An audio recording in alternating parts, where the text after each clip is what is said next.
n'y avait pas une seule forme de fracture numérique, mais qu'on pouvait les classer selon différentes catégories en recourant à des critères particuliers. Certains ont par exemple distingué les inégalités d'accès aux technologies et les inégalités d'usage, c'est-à-dire la capacité à pouvoir ensuite utiliser les technologies quand on y avait accès. D'autres chercheurs ont aussi distingué les enjeux matériels, pouvoir disposer par exemple d'un ordinateur ou d'un réseau, et d'autre part les enjeux plus cognitifs, c'est-à-dire liés aux compétences, au savoir-faire nécessaires pour manipuler ce genre d'équipement. Je me suis donc penché sur cette problématique il y a quelques années et je me suis rendu compte que les grilles de lecture qui étaient proposées jusqu'à présent par la littérature étaient devenues trop simples, non pas parce que mes collègues chercheurs avaient mal fait leur travail, que du contraire, mais ces grilles de lecture ont été développées à une époque où il n'existait pas encore toute une série de problèmes, de phénomènes que l'on connaît aujourd'hui. Avec le temps, on peut observer l'apparition de nouvelles formes de fractures et certaines d'entre elles sont plus subtiles, plus implicites. Vous le verrez dans le cadre de mon exposé. Alors, je vous présente une photo pour débuter mon intervention qui est voilà, la photo de montagne, de relief. Et chaque montagne en cache une autre qui parfois est plus importante, plus grande, plus haute. Ceci est une métaphore pour montrer d'une part que finalement il n'y a pas deux ou trois types de fractures, il y en a beaucoup plus et nous allons les identifier durant ce quart d'heure qui suit.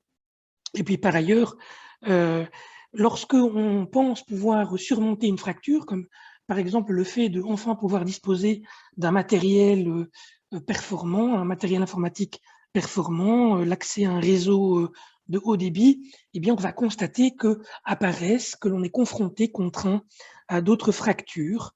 Toutes ces fractures sont interreliées entre elles, elles sont interdépendantes, mais on va voir que depuis quelques années, certaines fractures n'ont pas nécessairement une corrélation positive avec d'autres. Ça veut dire qu'on peut très bien réduire fortement une fracture, par exemple disposer de ressources qui permettent donc d'accéder à un matériel informatique performant, à des logiciels, à des données en quantité.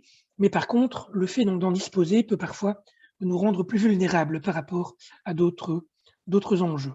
Alors j'en viens maintenant à mes 12 types de fractures que je souhaite discuter avec vous, en débutant par une première fracture que j'intitule le hardware, donc c'est-à-dire les équipements informatiques, c'est-à-dire pouvoir disposer d'un appareillage qui fonctionne et qui soit adapté aux usages sociaux et aux réseaux existants. Il faut savoir que, on le sait, depuis 2 décennies, on constate une accélération exponentielle des innovations dans le secteur digital,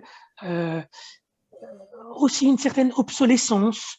Est-elle involontaire et liée aux forces du marché, à une forme de compétition entre entreprises du secteur numérique qui souhaitent remplacer d'autres applications, d'autres appareils informatiques par des produits, par des objets plus performants.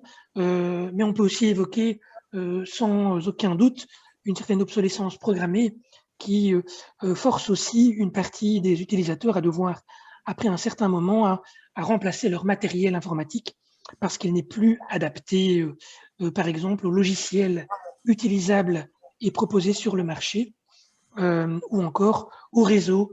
On évoque par exemple le développement prochain de la 5G et nous savons que, par exemple, la plupart de nos smartphones ne sont pas adaptés à ce type de technologie. Les usages sociaux aussi nous ont poussé à devoir nous équiper avec des smartphones ou des ordinateurs dernier cri. Le monde du travail nous pousse par exemple à devoir utiliser un portable. On sait que le Covid a été aussi un facteur accélérateur dans la nécessité de devoir acquérir un matériel pour pouvoir travailler à distance. Mais dans la vie sociale, il y a aussi toute une série d'usages qui se sont généralisés, comme par exemple l'utilisation de messageries telles WhatsApp ou Messenger, et qui poussent aussi certaines personnes à devoir les utiliser et donc à devoir disposer de matériel qui permettent d'accéder à ces applications, puisque sans ce matériel, eh bien, on est tout simplement exclu du partage d'informations. Je l'ai moi-même vécu personnellement avec mon fils qui, à l'école, mais voilà, communiquait avec l'école et avec sa classe dans le cadre d'applications qui n'étaient utilisables que sur un smartphone de plus récente génération. Quelques chiffres pour se rendre compte des fractures qui existent dans notre société. Je prends quelques exemples belges. Le SPF Économie, en 2017, a réalisé une enquête qui montrait qu'encore un Belge sur 10 n'a jamais utilisé d'ordinateur jusqu'à présent. On peut imaginer, je pense que Digital Wallonia, dans son baromètre, a des données un peu plus récentes, que c'est une fracture qui tend à se réduire, mais qui existe toujours, qui subsiste toujours. Notons surtout que ce sont les publics seniors qui sont les plus touchés par ce genre de fracture, puisque on compte encore un senior sur 4 qui ne dispose pas d'ordinateur chez lui.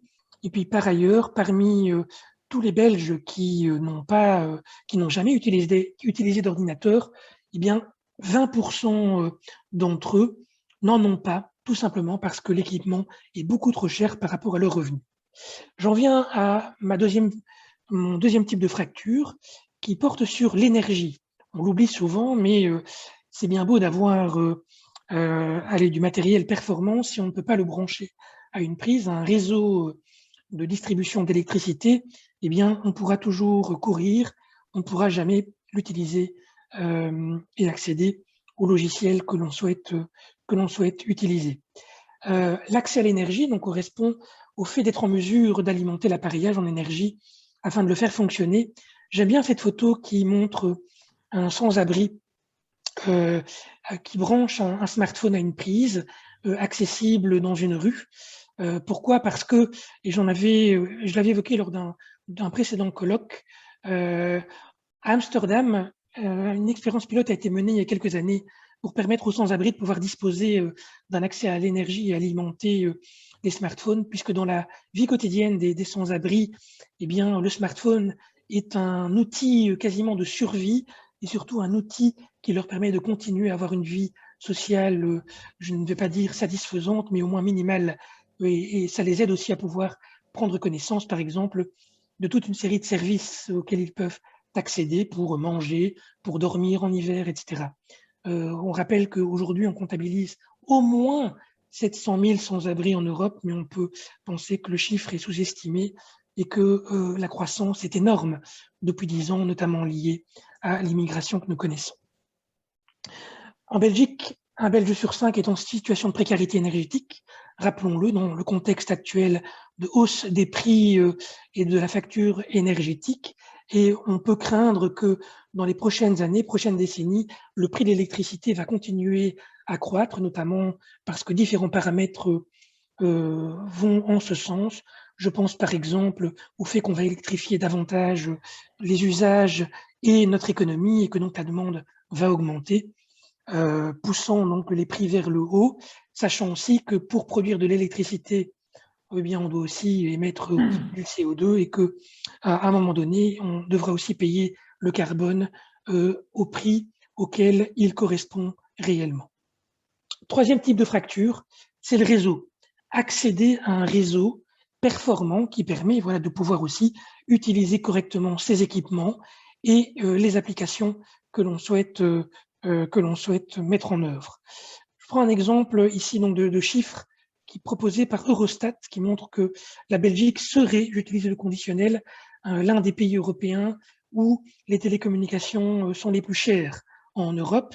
Je tempère un peu le constat puisque je sais que l'IBPT a également mené une enquête il y a de ça 2 ou 3 ans qui montrait que nous étions certes dans la moyenne supérieure parmi les pays les plus chers sur le plan des télécommunications, mais on n'était pas, on va dire, dans cette proportion telle que proposée par Eurostat.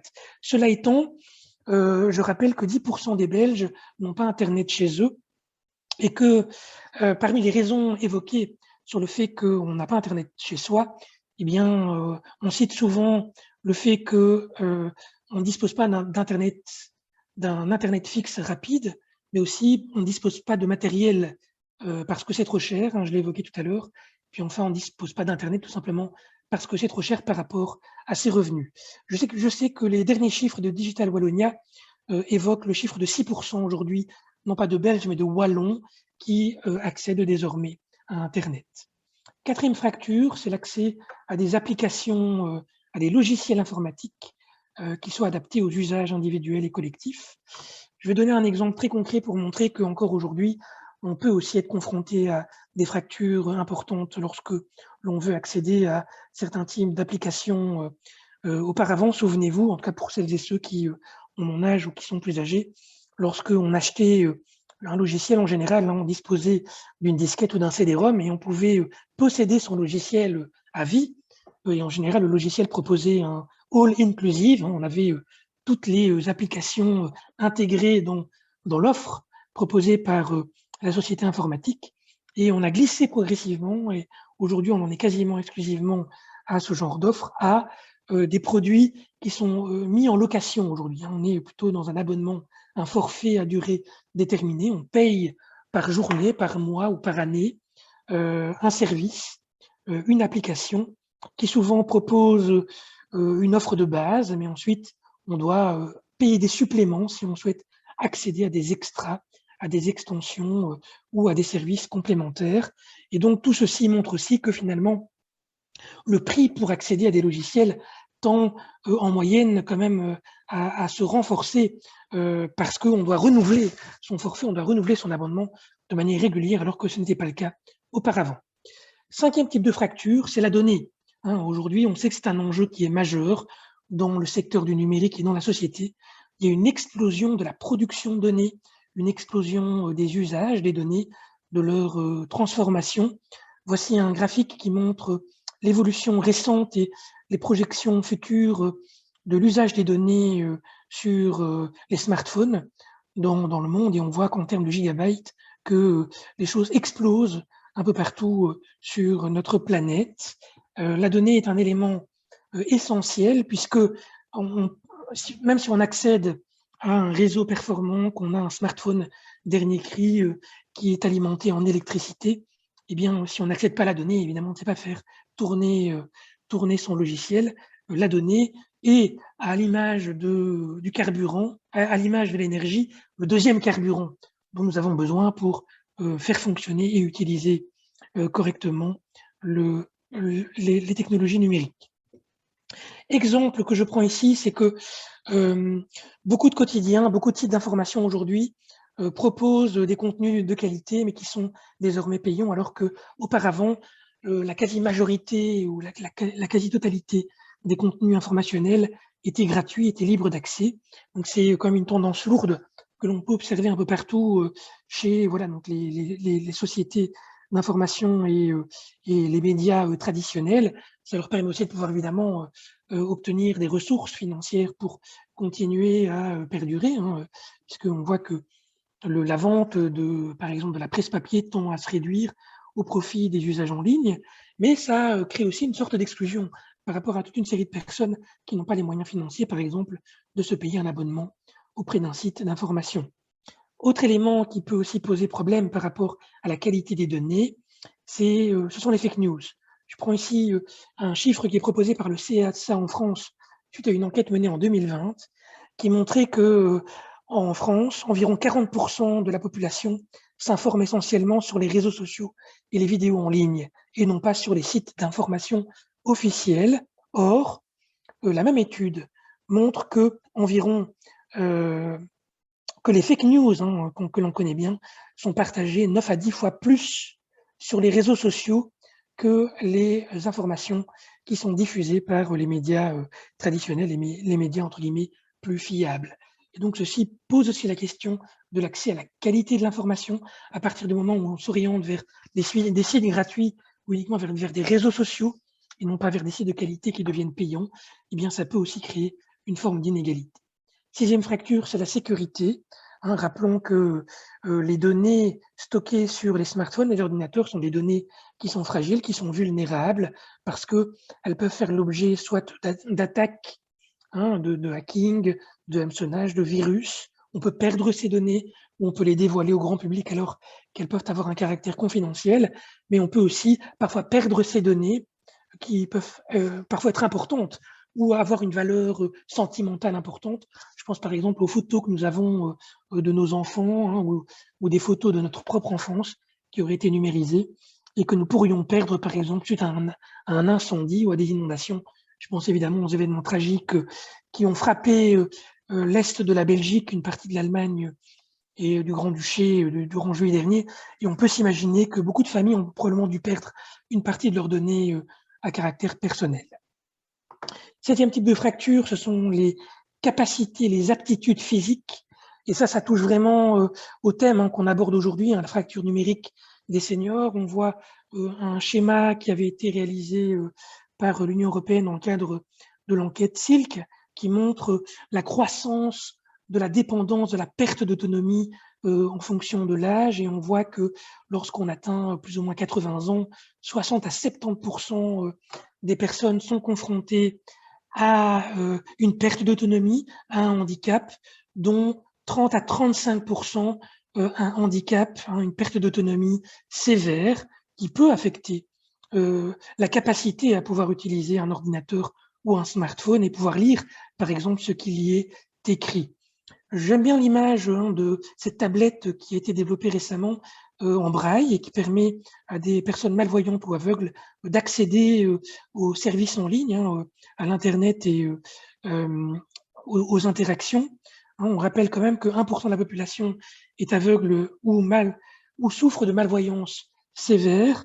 Et puis, par ailleurs, comme je l'ai dit, en fonction de l'âge, au plus on est âgé, au moins on est connecté. Et aujourd'hui, parmi les personnes non connectées, 20% évoquent parmi les raisons du fait qu'elles ne soient pas connectées à Internet, leur âge, leur habilité physique à pouvoir manipuler les équipements et les logiciels, et puis le handicap. Huitième fracture, ce sont les compétences techniques. Donc c'est la capacité à développer des savoirs, des savoir-faire pour utiliser le matériel, pour utiliser le réseau et pour utiliser les logiciels.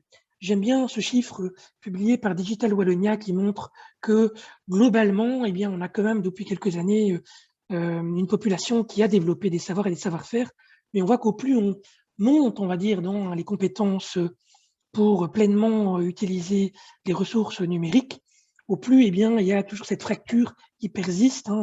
Quand on voit, par exemple, le fait de pouvoir créer un graphique pour représenter des chiffres, par exemple, sur un tableur comme Excel, eh bien, seule une minorité de la population en est capable encore aujourd'hui.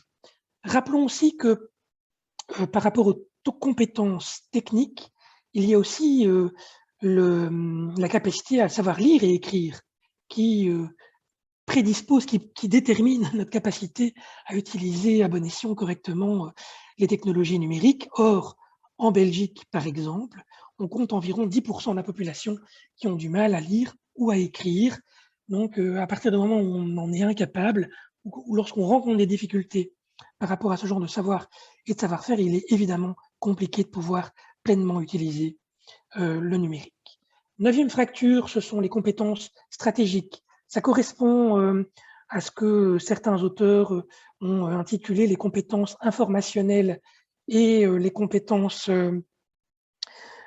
stratégiques, c'est-à-dire c'est la capacité à pouvoir utiliser l'information, à pouvoir la rechercher et à l'exploiter à bon escient pour faire en sorte qu'on puisse répondre à ses propres besoins, qu'on puisse améliorer sa situation personnelle, sociale et professionnelle. Je prends l'exemple évidemment des tutos, des formations en ligne qui sont par exemple proposées sur les sites de partage de vidéos. Pour le dire sur le ton de l'humour, j'ai trouvé en développant ce diaporama que certains formateurs proposaient d'apprendre l'anglais en dormant. Je suppose qu'on doit, pendant 7h40, allumer son ordinateur et écouter en dormant une leçon d'anglais pour faire en sorte qu'on puisse apprendre l'anglais. Tout ça pour vous dire simplement que ce sont évidemment des tutos et des formations qui se développent fortement, mais qui sont aussi frappés par une certaine dualisation liée aux données et liée aussi au fait que les accès deviennent de plus en plus payants. Par ailleurs, Rappelons qu'une grosse partie de la population, 42% des Français, ont le sentiment de perdre une partie de leur temps sur Internet, puisque les compétences stratégiques concernent aussi notre faculté, notre capacité à pouvoir utiliser donc, Internet pour améliorer notre situation personnelle et répondre à nos besoins essentiels.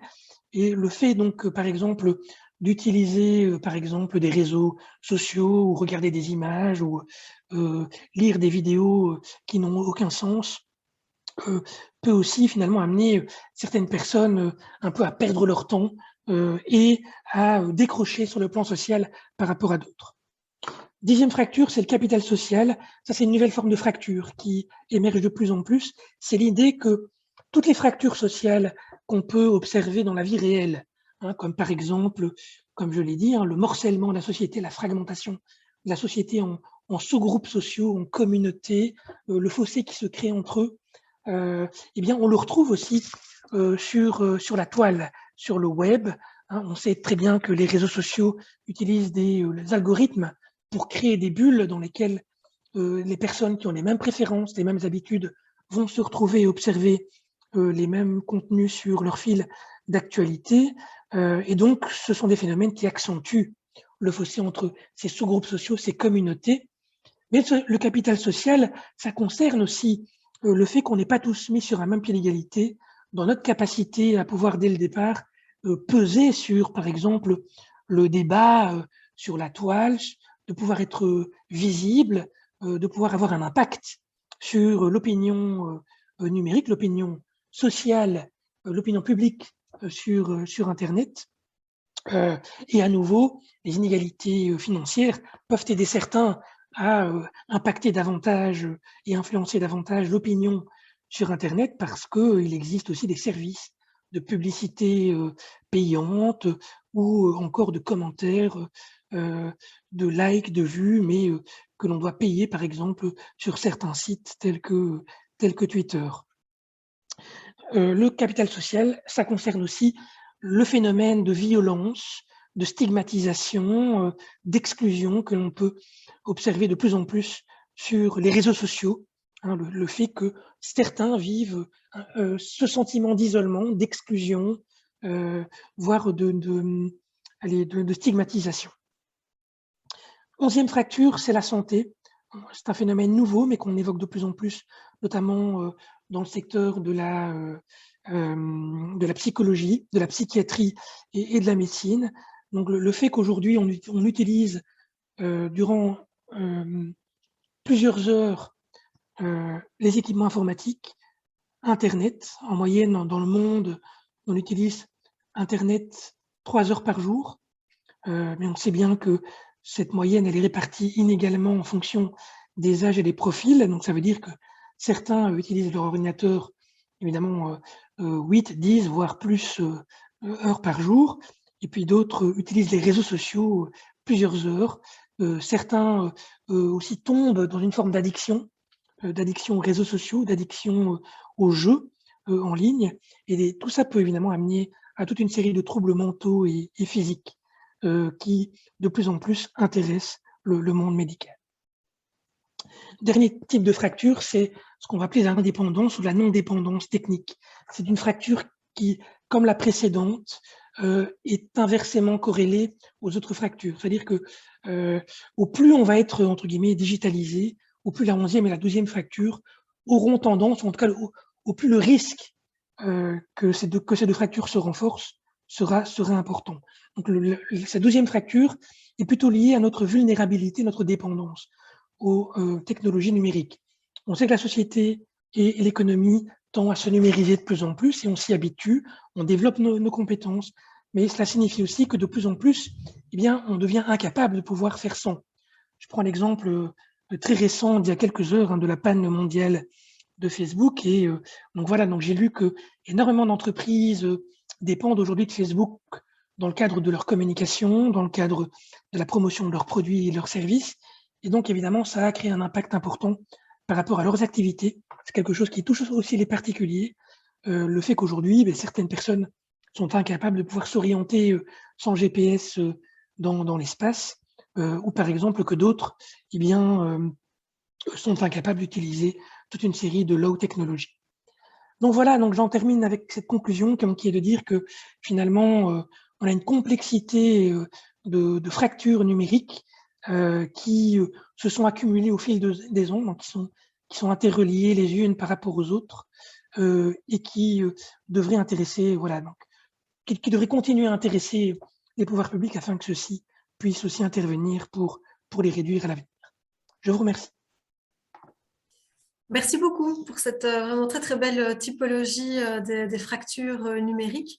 Comme je le disais au début du webinaire, donc si vous avez des questions, retenez-les ou préférablement mettez-les dans le fil de discussion et on pourra y revenir après la deuxième intervention. Donc, ce qui m'amène à celle-ci. Donc, M. Dany nous a proposé voilà, une typologie de la fracture numérique. Et maintenant, l'objectif par rapport à ce sujet autour du senior, c'est de mieux comprendre finalement les spécificités de ces fractures propres aux seniors. Alors, pour cela, on va accueillir Monsieur Marin Beuys. Donc, il est diplômé de l'Université libre de Bruxelles, où il dispense un séminaire en anthropologie. Et il travaille également en tant que chargé d'études pour AGO, qui est une ASBL, donc une association de la Fédération Wallonie-Bruxelles, d'éducation permanente orientée vers les seniors. L'objectif de l'association consiste à proposer au public des réflexions citoyennes sur le vieillissement à partir des expériences et des parcours des seniors qu'ils rencontrent. Je vous laisse la parole. Merci Lara. Merci d'être présent à tous. Bonjour. Alors, je vais vous partager mon document. Alors, c'est OK? Vous le voyez bien? Parfait. Avant de commencer, j'aurais juste trois petits avertissements en guise de préambule. Le premier, c'est que je parle relativement vite. Donc, étant donné les modalités de ce webinaire, n'hésitez pas à me le signaler parce que ça peut évidemment poser des problèmes pour la compréhension et pour l'interprétation. Donc, aucun souci avec ça, n'hésitez pas à me le signaler. Seulement, je n'ai pas accès au chat, donc peut-être que Lara, si jamais il y a une remarque, fais-le-moi savoir. Ça marche.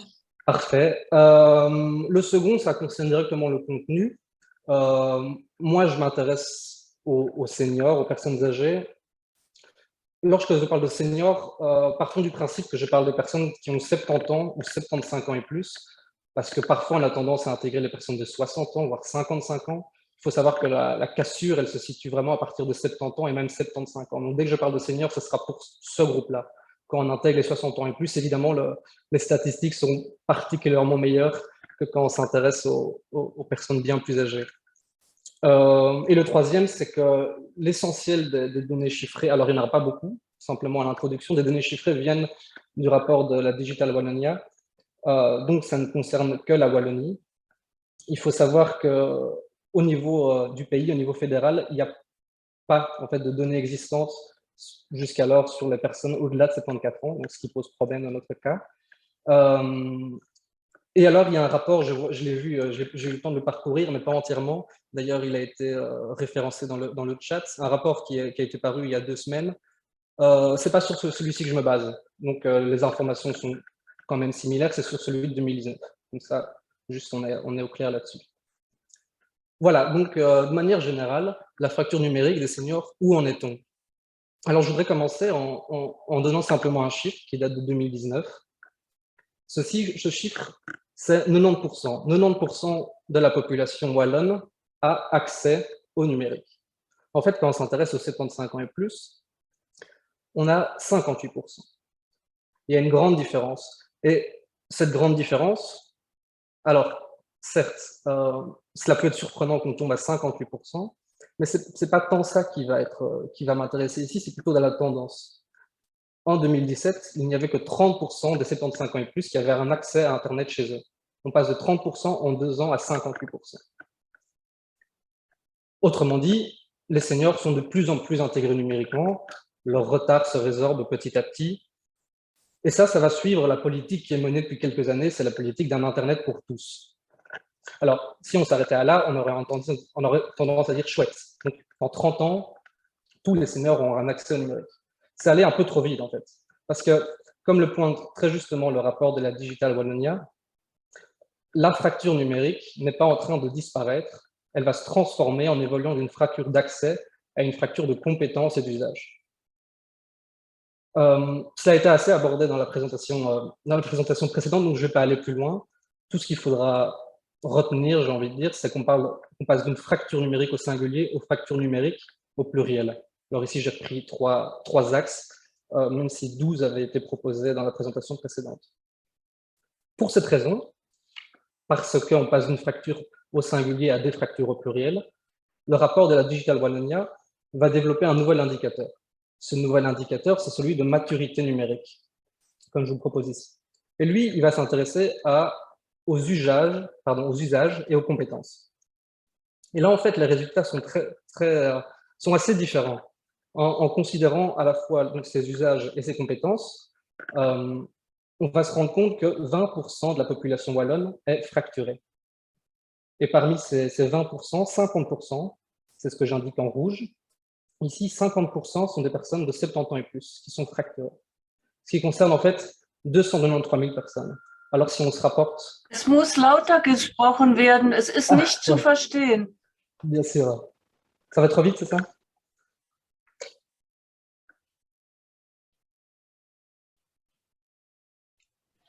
Bien sûr, bien sûr.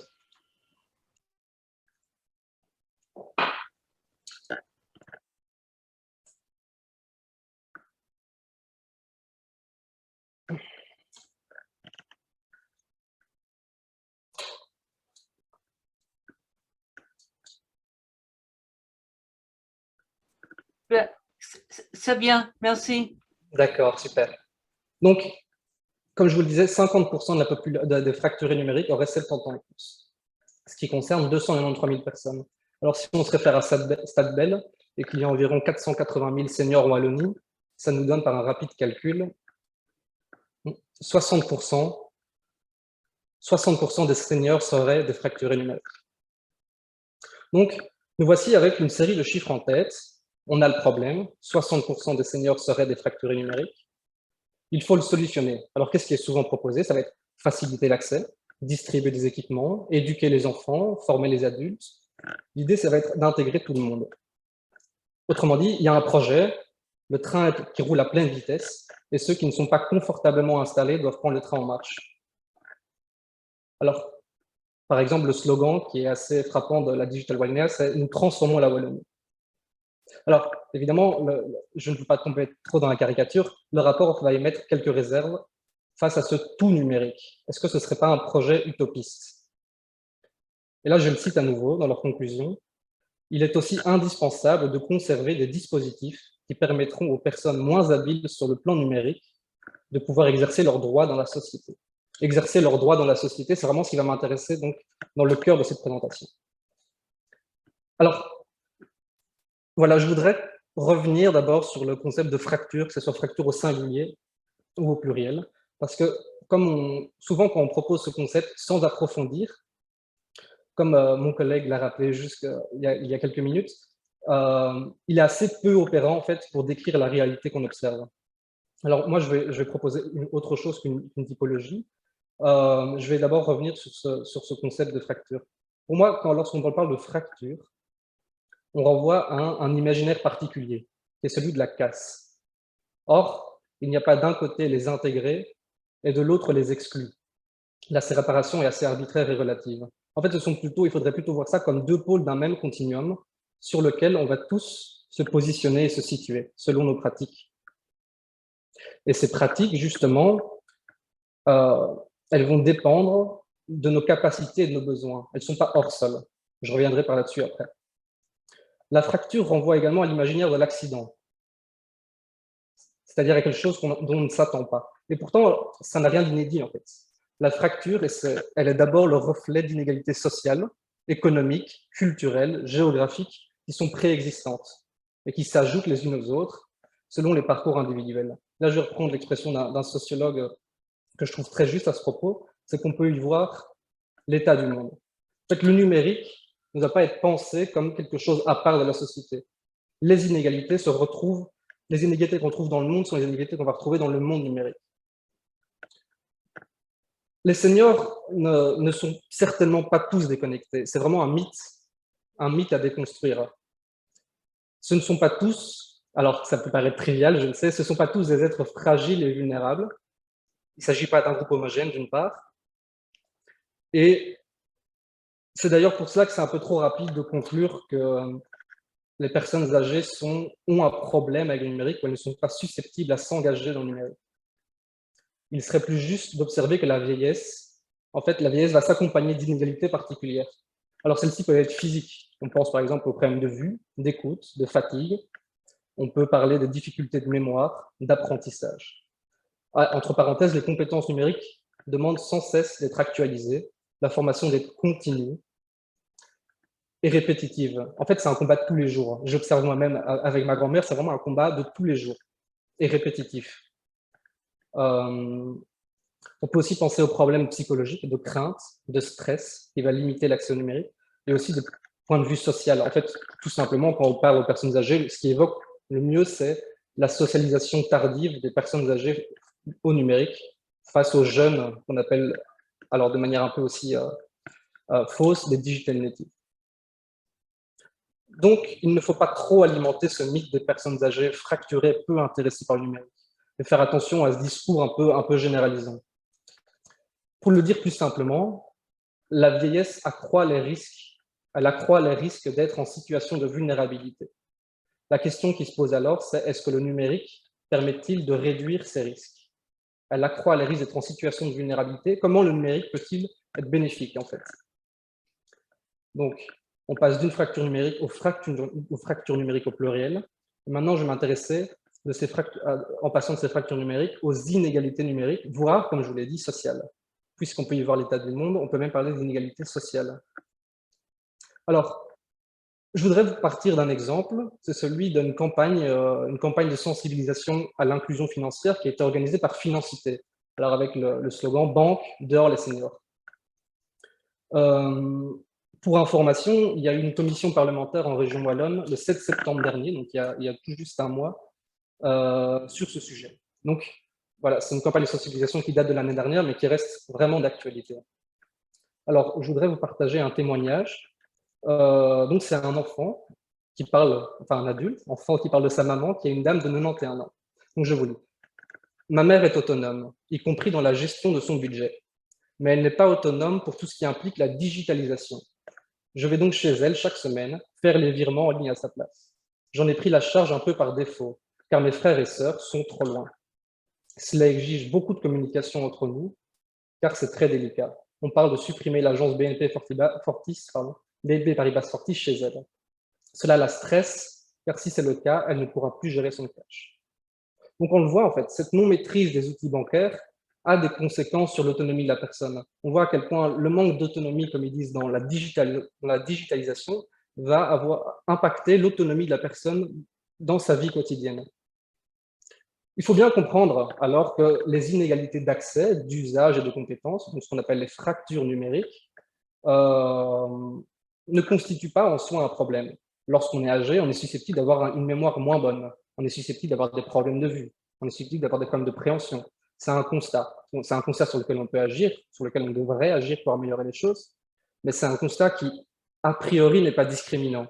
En fait, ces inégalités, ces problèmes de vue, de préhension, de mémoire, vont devenir discriminants que lorsque notre pouvoir d'agir au quotidien est bouleversé. Et ça va être le cas dans l'exemple de cette dame.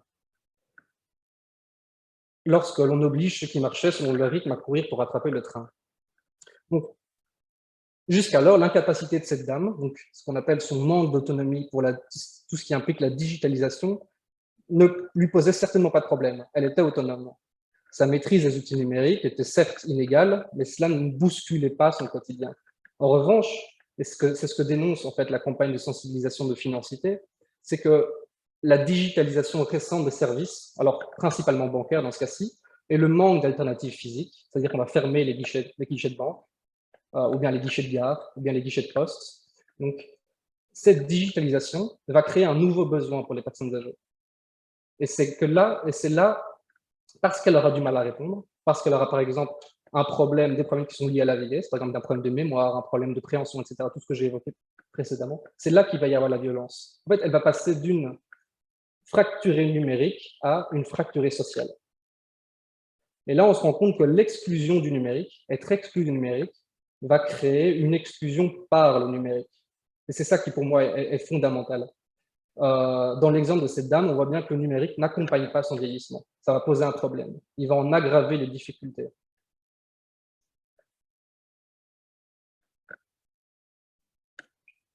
Alors, le numérique fonctionne en quelque sorte comme un agent catalyseur.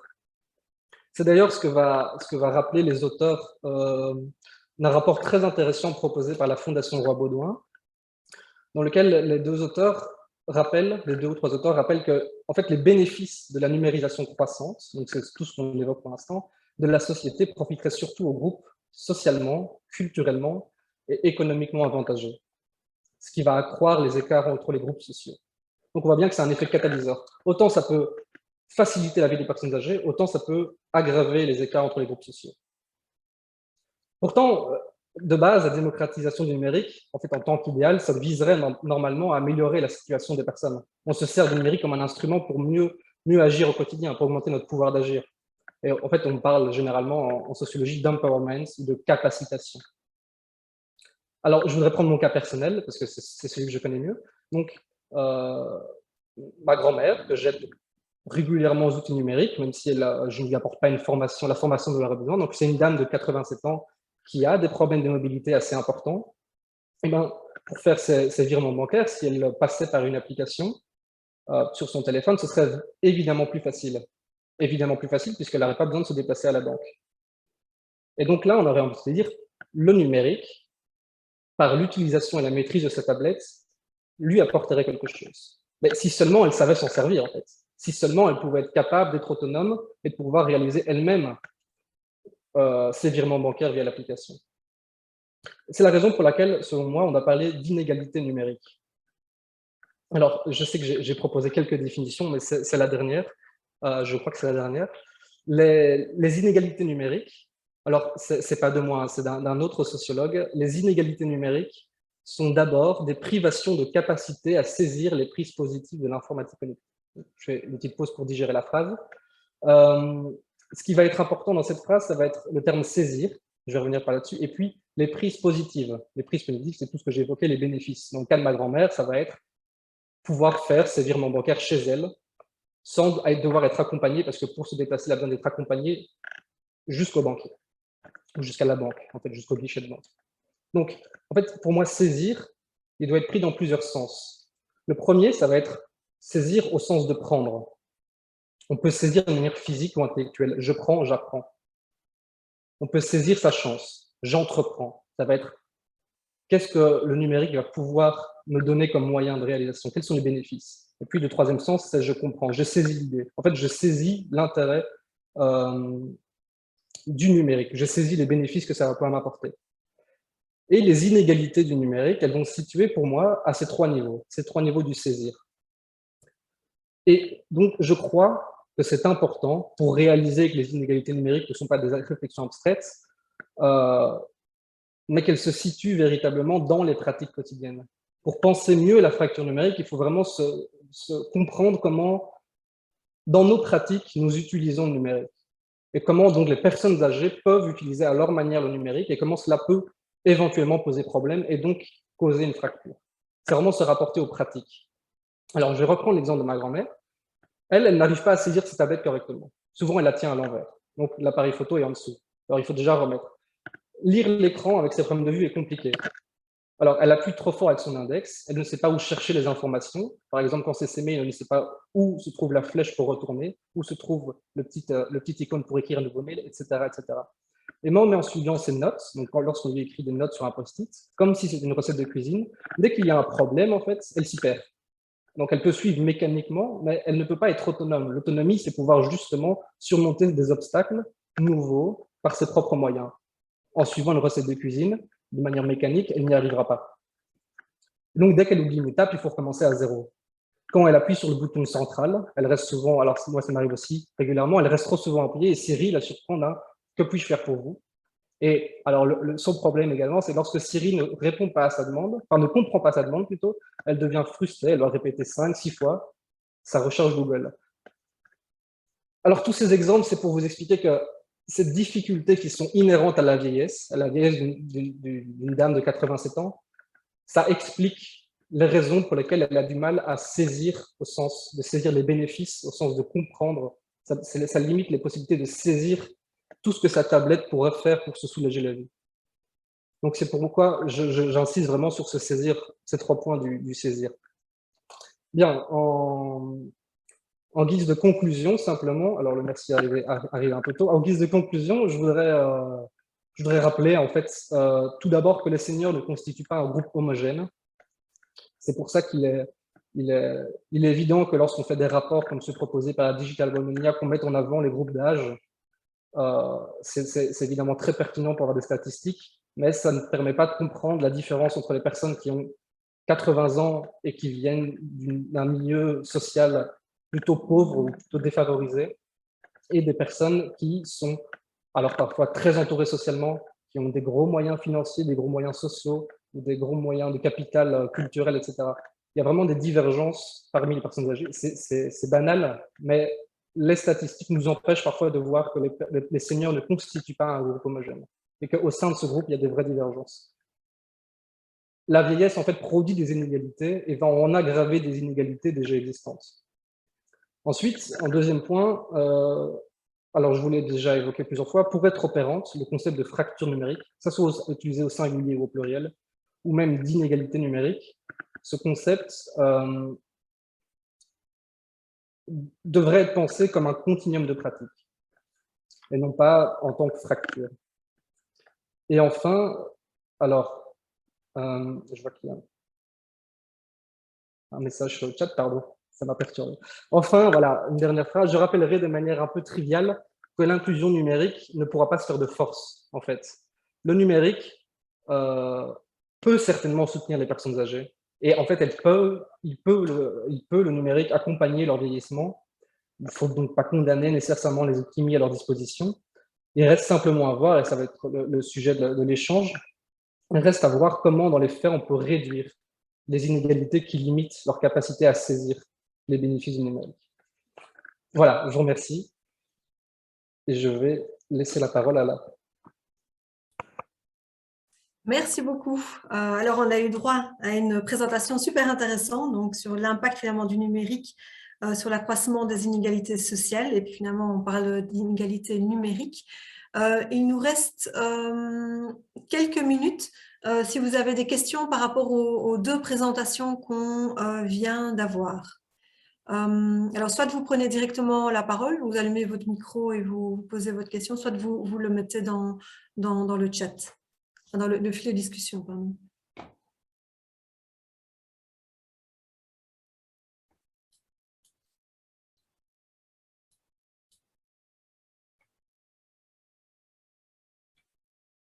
Alors, je ne pense pas qu'on aura des questions. Alors, ce que je vous propose, c'est de, comme on est un petit peu en retard sur le planning, c'est de passer directement à la présentation suivante.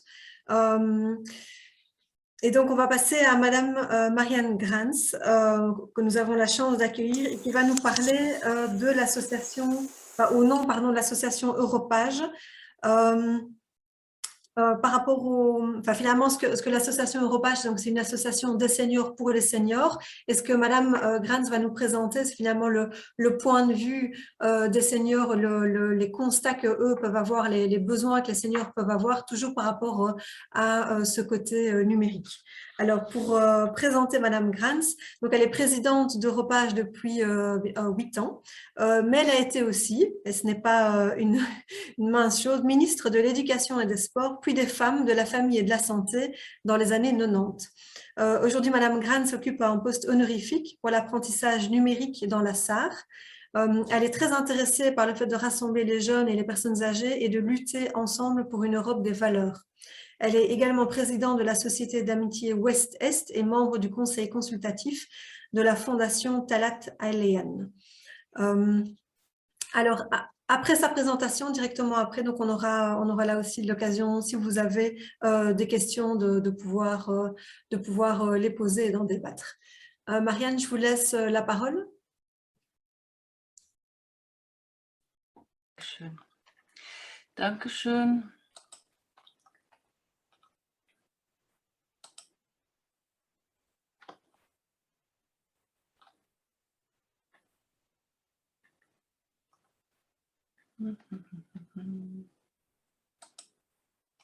Ging noch nicht. Der Bildschirm kann noch nicht geteilt werden. Aber ich sehe ihn nicht.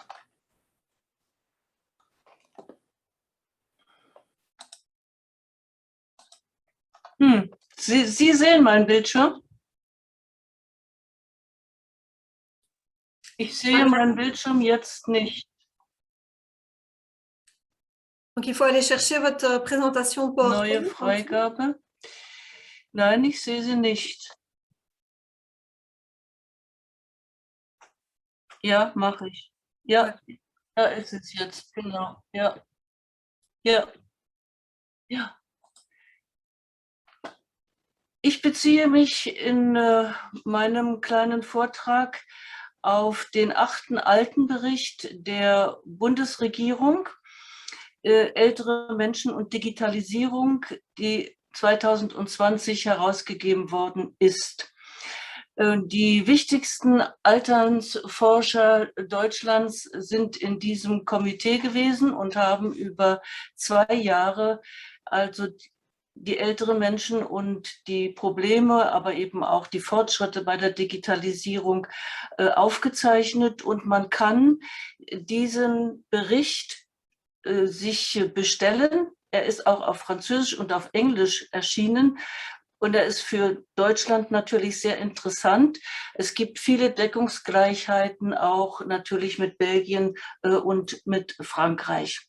Das ist also die eine Quelle. Und meine zweite Quelle, das sind unsere Erfahrungen bei Europe-Age, die wir seit 28 Jahren in unserem Verein Europe-Age grenzüberschreitend in der Großregion gemacht haben.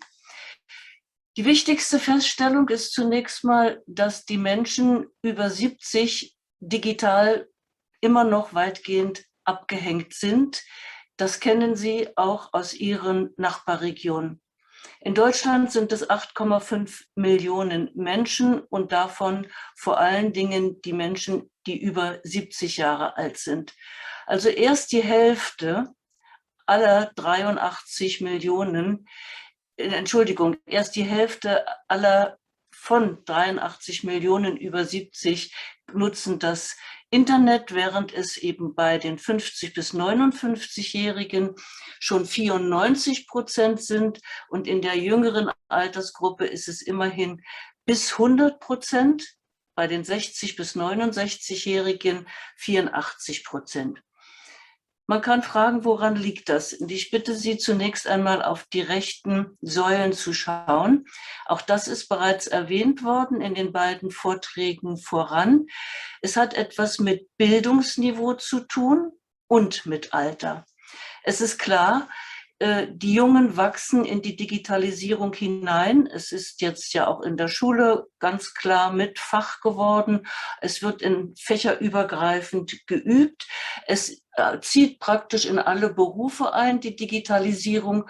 Und nur die Generation, die schon ausgeschieden ist, die in Rente ist, die in der Pension ist, also man kann sagen, ab 67 aufwärts hat die Digitalisierung nicht mehr so erfahren, dass sie sich fit und sehr, sehr sicher darin fühlt.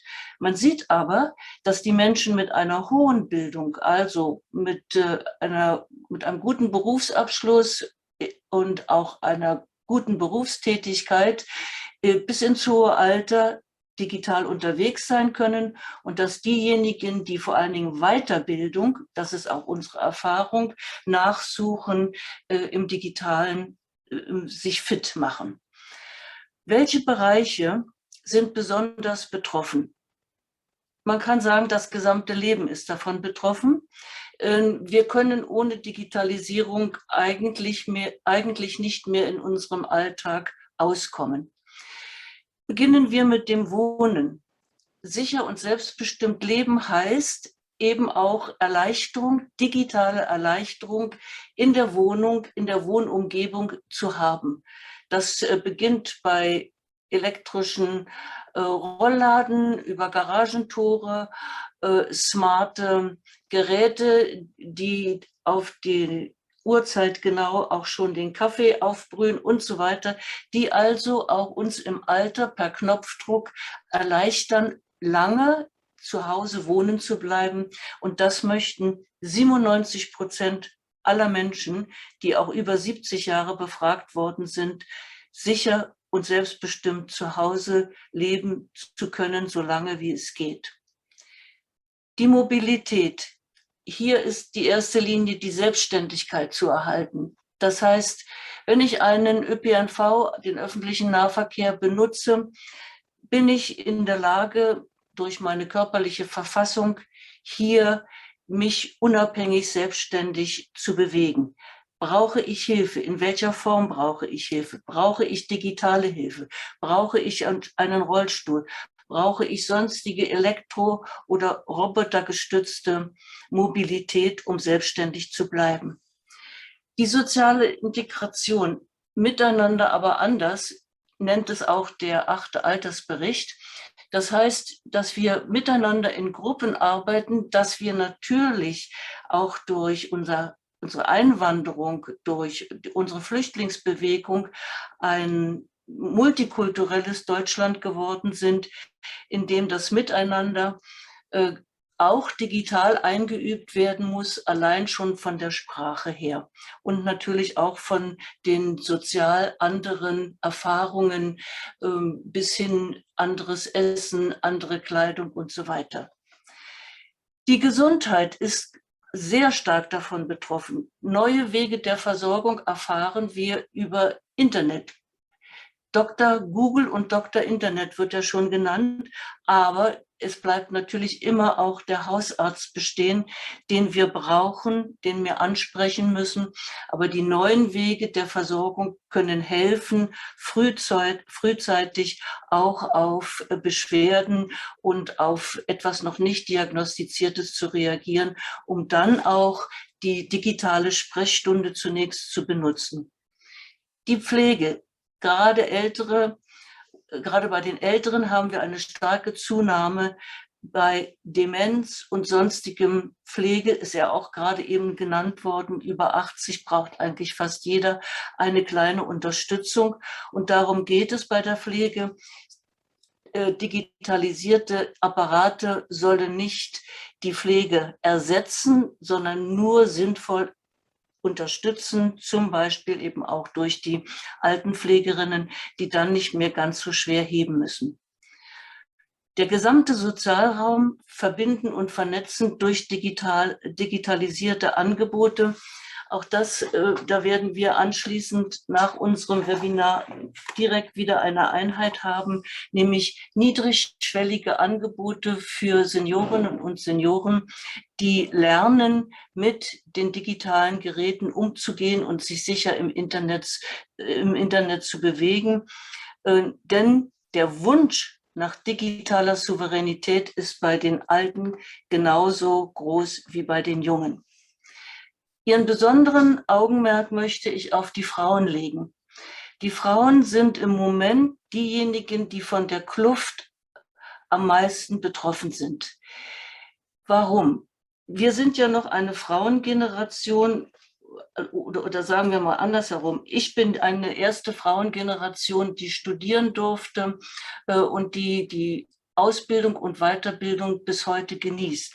Aber die Generationen davor wurde ja ein anderes Frauenbild geprägt und gleichzeitig kommen dann eben auch die 2 Weltkriege, die die Frauen weitgehend von Qualifizierung abgehängt haben. Diese fehlende Kompetenz im Gesamtleben, die spiegelt sich natürlich dann auch in der starken Veränderung der digitalen Welt wider. die fehlenden Erfahrungen im Umgang alleine mit den Geräten, also mit Hardware, mit Software, mit Applications und, führt natürlich zu Angst.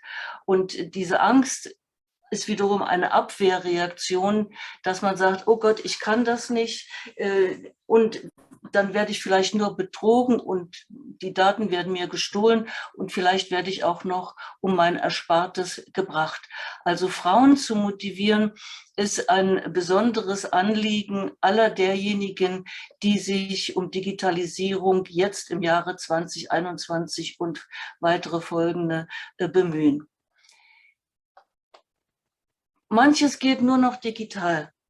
Ja, die Pandemie Covid-19 und die beiden Lockdowns haben es gezeigt, woran es fehlt. Die Älteren konnten nicht mehr ihre Enkel sehen. Sie konnten keinen Film mehr schauen, weil sie nicht gewusst haben, wie man die Geräte anschaltet, wie man Netflix und andere sich sieht. Die Kunst im Internet zu erleben, online einzukaufen, Verwaltungsakte zu machen oder die Bankgeschäfte, ist auch schon erwähnt worden im Vortrag vorher, Geräte dazu zu bestellen oder auch reparieren zu lassen und insgesamt Internetzugänge und damit Wissenszugänge zu erhalten, ist nicht möglich, wenn man nicht weiß, wie das digitale Leben funktioniert. Und das heißt im Grunde genommen, dass die Älteren dann abgehängt sind vom wirtschaftlichen, gesellschaftlichen und kulturellen Leben. Aber selbst wenn es um so wichtige Dinge wie um den Impftermin ging, Januar 21, waren sehr, sehr viele Seniorinnen und Senioren auf fremde Hilfe angewiesen, weil sie eben schon bei der Online-Registrierung gescheitert sind.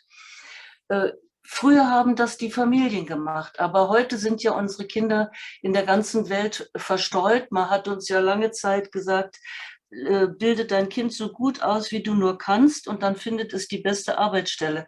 Aber die beste Arbeitsstelle ist leider nicht um die Ecke, sondern wenn ich bei uns schaue, bei Europage, dann sind fast alle unsere Kinder überall auf der Welt, ob das jetzt ist in Deutschland, in der Schweiz, in Amerika, sogar in China und sonst wo. Also brauchen wir fremde Hilfe, wir brauchen Assistenten, die uns helfen.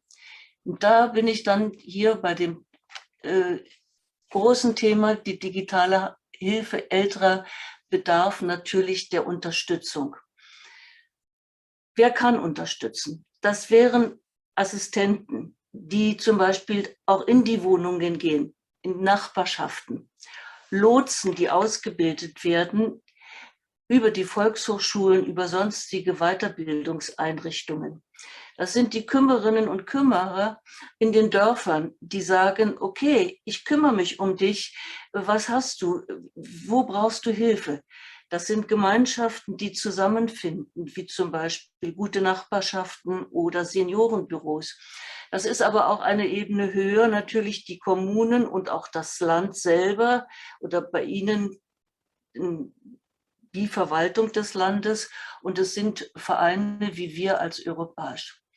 Dazu gehört der politische Wille aller Instanzen und Parteien, aber ich habe den Eindruck, und wir haben ja gerade einen langen Wahlkampf hinter uns, dass alle doch verstanden haben, dass das alltägliche Leben ohne die digitale Kenntnis nicht mehr auskommt, egal ob man Bahn fährt, Zug fährt, fliegt oder sonstiges erledigen muss und dass die Politik verstanden hat.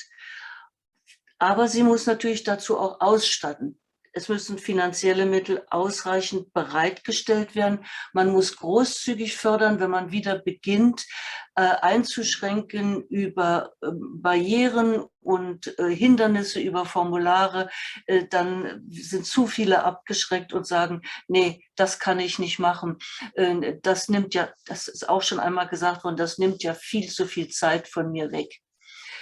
Die Motivation der Älteren und Hochaltrigen, also die intrinsische Motivation, warum solltest du das eigentlich lernen? Nicht die extrinsische, dass du deinen Alltag noch besser bewältigen kannst, sondern was nützt es dir von innen heraus? Kontakt zu deinen Mitmenschen, Kontakt zu der Familie, nicht einsam sein, nicht isoliert sein. Und dazu gibt es wunderbare Initiativen von der BAXO, das ist die Bundesarbeitsgemeinschaft der Senioren, eine Organisation, die über alle 16 Bundesländer geht. Und da habe ich Ihnen eine Adresse aufgeschrieben, www.wissensdurstig.de. Gehen Sie hinein. Sie werden so viele Anregungen finden. Das ist sehr, sehr, sehr instruktiv. Oder den Lernkanal für Ältere auf YouTube. Der erklärt Ihnen genau, was ist eine Suchmaschine, was ist ein Hashtag, was ist ein Link. Also alles das, was eben auch mit Internet zu tun hat, auch mit Datensicherheit. Und wenn Sie dann niedrigschwellige Angebote haben, dann müssen Sie den Älteren auch genügend Zeit geben. Es ist wissenschaftlich erwiesen, dass auch Ältere genauso lernen und sich weiterbilden, jetzt nicht nur als Bildung, sondern weiter im Lernen bilden, wenn man ihnen nur mehr Zeit gibt, denn das kristalline Gedächtnis ist stärker als das liquide wie bei den Jungen. Dass man mehr auf Wiederholungen setzt und dass man Servicestellen einrichtet. Die können online und offline sein. Online meint, ich rufe jemanden an und sage, hey, kannst du mir nicht mal helfen? Ich komme da überhaupt nicht weiter oder mein PC ist abgestürzt oder ich brauche das und das. Offline würde bedeuten, ein Nachbar hat sich bereit erklärt, so und so viele Familien mit zu betreuen, die eben sehr gut sind im digitalen Umgang.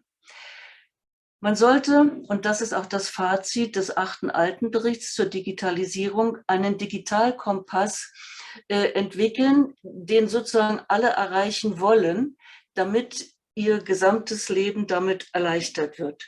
Und Herbert Kubitschek, der Direktor der Stiftung für digitale Chancen, fordert einen Masterplan Senioren ans Netz, dem wir uns als Europage angeschlossen haben. Vielen Dank.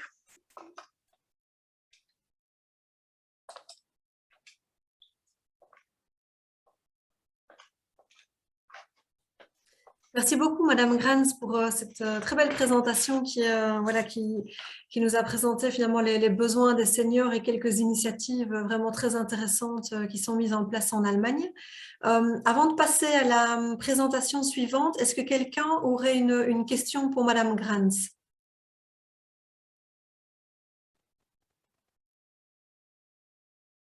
Alors, je propose de passer à la dernière présentation.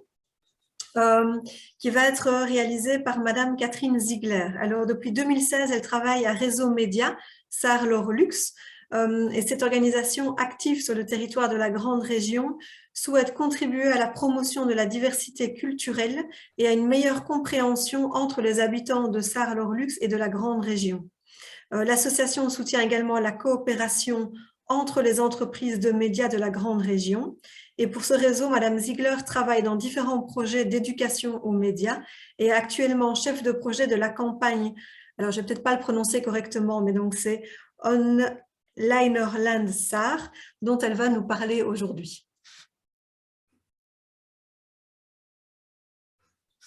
Ja, vielen Dank. Ich hoffe, Sie können mich alle verstehen. Ich würde auch einmal meinen Bildschirm teilen. Ich habe auch eine kleine Präsentation mitgebracht und freue mich sehr, dass ich Ihnen jetzt unser Projekt vorstellen darf. So, können Sie meinen Bildschirm sehen? Ja. Sehr gut, vielen Dank.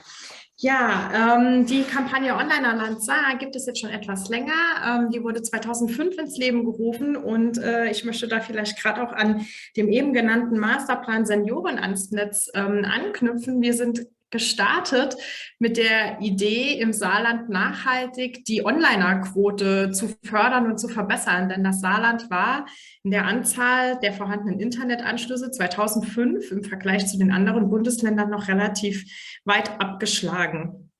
Und Ziel unserer Kampagne ist es, die unter der Schirmherrschaft des Ministerpräsidenten des Saarlandes, Tobias Hans, steht, mit bedarfsgerechten Veranstaltungen wie beispielsweise Tablet-Kursen zum Themenspektrum der Digitalisierung, die Internetnutzungskompetenz der saarländischen Bevölkerung nachhaltig zu fördern, die Onlinerquote nach wie vor zu erhöhen und auch einer digitalen Spaltung der Bevölkerung entgegenzuwirken. Und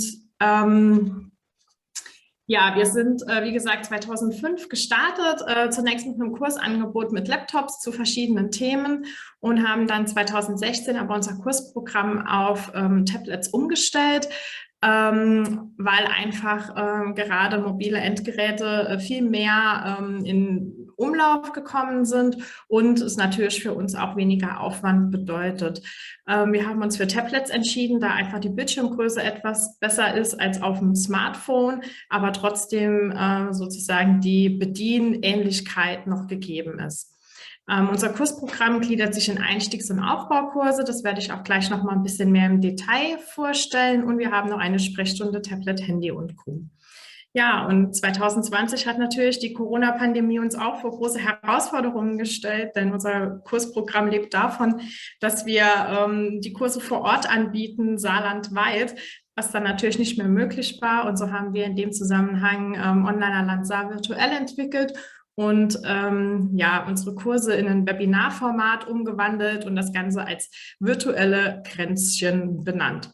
Und unser Angebot Sprechstunde, Tablet, Handy und Co. wurde in eine Telefon- und Online-Sprechstunde überführt. Ich habe auch mal noch so ein paar Zahlen mitgebracht, weil ich mir vorstellen kann, dass das vielleicht hier auch den einen oder anderen interessiert.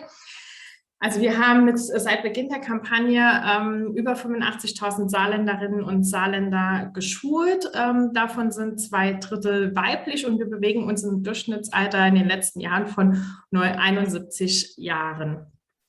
Von der Projektstruktur her sieht es so aus, dass wir landesweit mit über 350 Projektpartnern zusammenarbeiten, wovon wir pro Halbjahr ungefähr 150 aktive Projektpartner haben und mit denen zusammen mehr als 300 Kurse in einem Jahr anbieten. Also die Kurse finden nicht irgendwo zentral an einem Ort statt, sondern wir haben mobile Schulungsräume, mit denen wir im ganzen Saarland unterwegs sind. Die Kampagne gliedert sich aktuell in 4 Module. Die Module 1 bis 3 werden durch die Staatskanzlei des Saarlandes gefördert und das Modul 4 wird durch das Ministerium für Soziales, Gesundheit, Frauen und Familie gefördert. Vielleicht noch kurz ein bisschen was zum Hintergrund. Wir sind im Projektbüro mehrere Mitarbeiterinnen und Mitarbeiter. Zum einen einmal ich als Projektleiterin und dann haben wir auch noch einen Minijob und 2 Projektkoordinatorinnen, die das Ganze in Teilzeit machen und einen Projektmitarbeiter in Teilzeit. Genau. Ja, und wenn wir jetzt einmal weitergehen, dann sehen Sie auch die Modulübersicht und in dem Modul 3 bei Sonderveranstaltungen haben wir es mit zusammengefasst, können Sie auch sehen, dass wir Digitalkompass-Standort seit September 2019 sind. Das ist ein Projekt von der BAXO, was eben schon Frau Kranz erwähnt hat. Und wir sind sozusagen hier im Saarland, in Saarbrücken, im Onlinerland eine Anlaufstelle für alle Fragen rund um das Thema Digitalisierung. Ich würde ganz gerne als erstes auch auf unser erstes Modul eingehen zum Thema Kurse und Webinare, was wir da so sozusagen ein Kursprogramm aufbereitet haben. Und zwar, wir haben verschiedene Einsteigerinnenkurse, die das Ziel haben, anhand eines Tablets oder ein Tablet ein Tablet unter Anleitung eines Referenten kennenzulernen. Wir wollen in diesen Einstiegskursen Berührungsängste abbauen und wir wollen natürlich auch den Austausch fördern. Und so haben wir auch den Namen des Kurses gewählt, nämlich Kaffee, Kuchen, Tablet.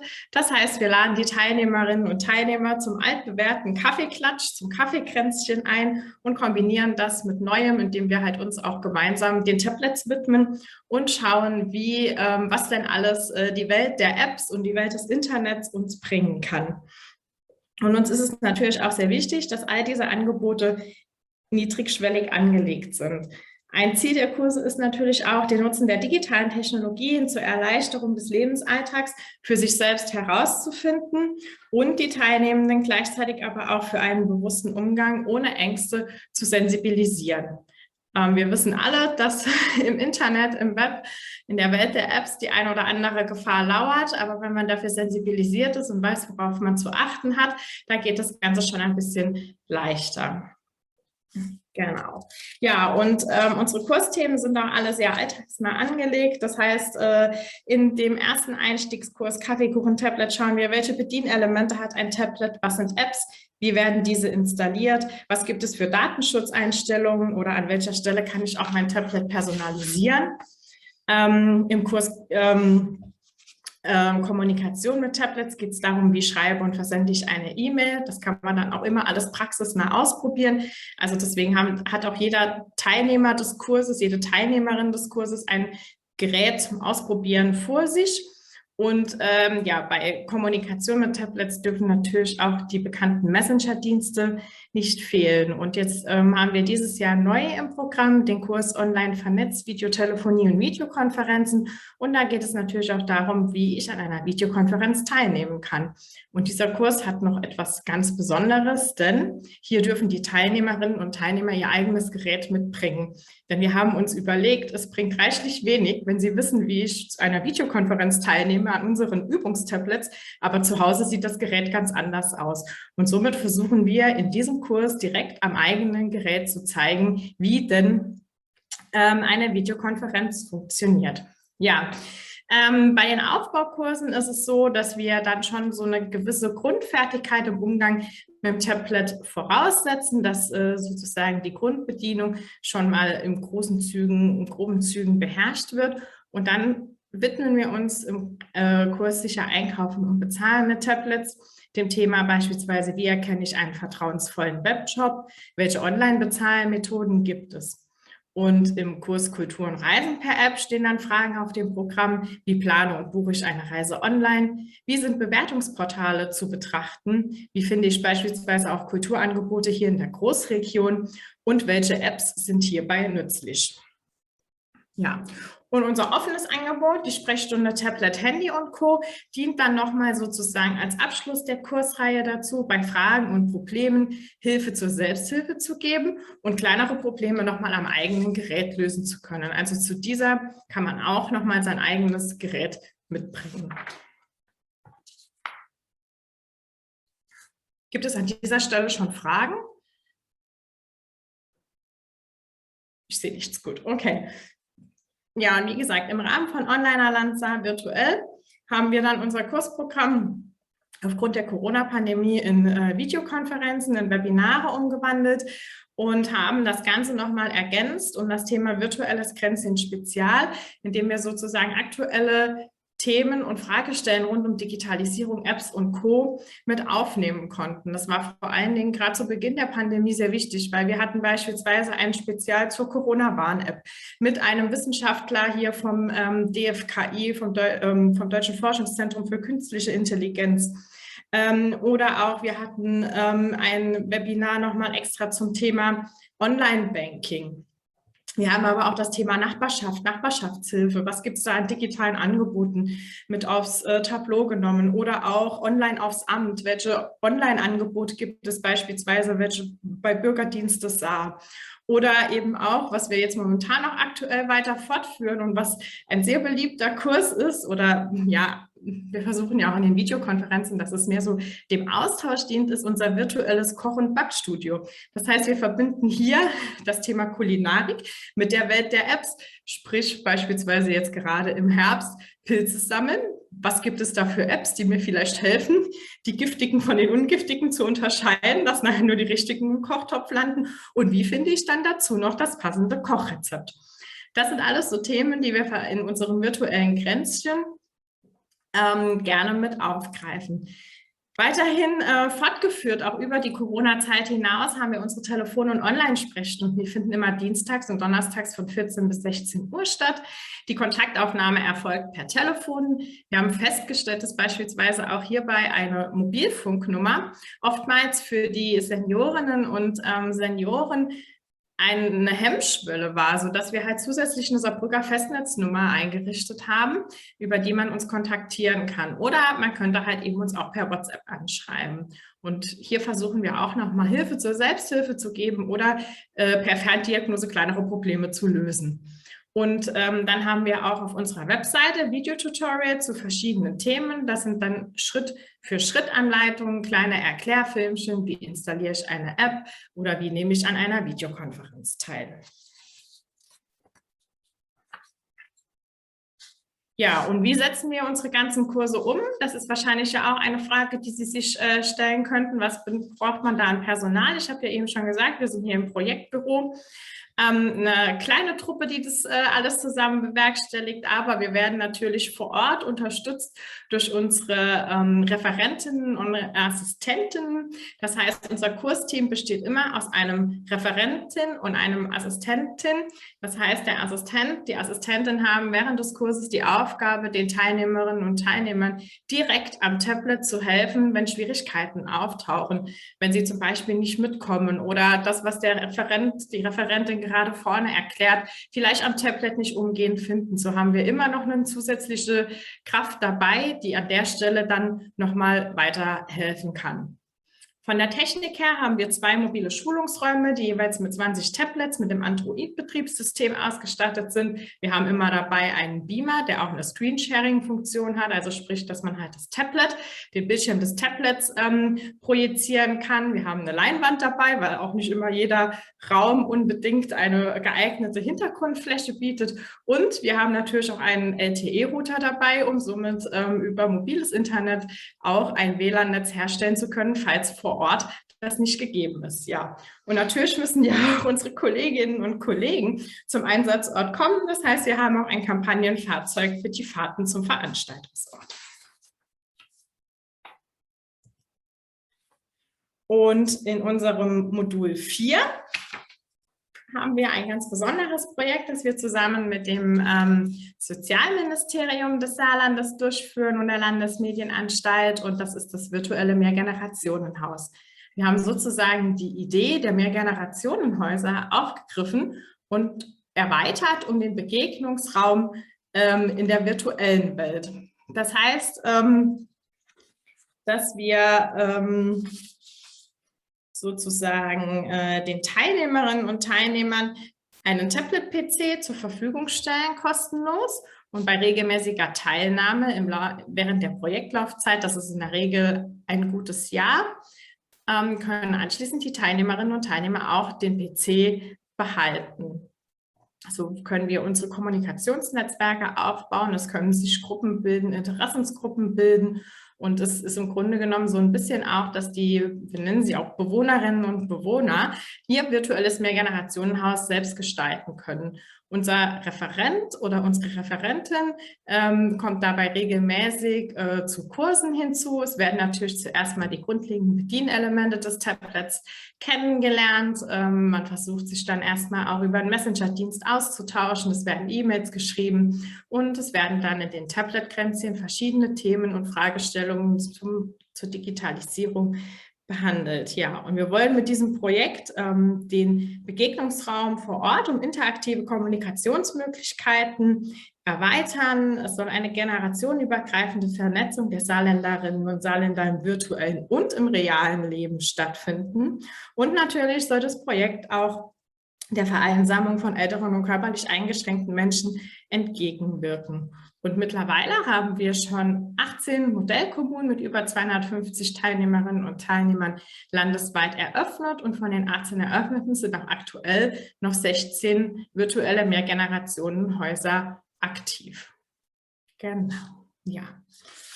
Und das war sozusagen schon meine Kurzpräsentation dessen, was wir in der Kampagne Onliner Land Saar alles seit über 15 Jahren schon machen, und ich freue mich noch auf Ihre Fragen.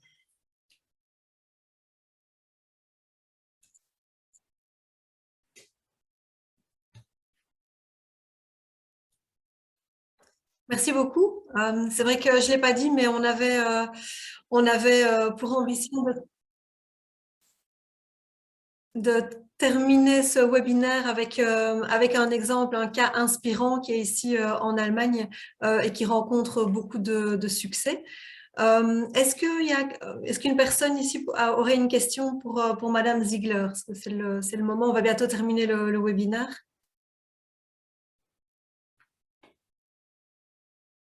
Je vois aussi que il y a eu plusieurs commentaires au niveau du fil de discussion. Ici, par exemple, un autre exemple d'initiative au niveau de la province de Liège avec le projet Mobitic. Ont également été mentionnés par plusieurs intervenants et par une personne, un participant, le fait que le dernier baromètre donc, au niveau de la Wallonie est sorti très très récemment. Donc pour ceux qui sont plus intéressés par les chiffres, ben, c'est le moment. S'il n'y a pas de questions, ben, je vous propose alors de terminer à 3 minutes près, on va dire, le webinaire dans les temps. Je voulais remercier au nom de toute l'équipe de OZ et donc en particulier Thierry Vermeuren et Véronique Toussaint qui est ici, les 4 intervenants. Donc merci beaucoup pour vos présentations, pour votre temps et pour la qualité des contenus. J'ai mentionné au début que ce webinaire, c'est le premier d'une série qui va porter sur le senior et le numérique. Et donc voilà, je vous donne d'ores et déjà rendez-vous pour la prochaine date et ce sera le 9 novembre. Donc le mardi 9 novembre aussi de 14h à 15h30. Voilà, et le programme bientôt suivra. Et alors pour les personnes intéressées, il y aura un compte rendu. De toute façon, on enverra à tous les participants un compte rendu de ce webinaire. Donc celui-ci a été enregistré, j'ai oublié de le prévenir au début, mais juste à des fins de retranscription. Donc il n'y aura pas de diffusion de ce webinaire, mais ça nous permettra de faire un compte rendu complet. Voilà, je vous remercie tous et toutes pour votre participation. J'espère que vous avez passé un bon moment, vous avez apprécié les contenus et je vous dis à bientôt.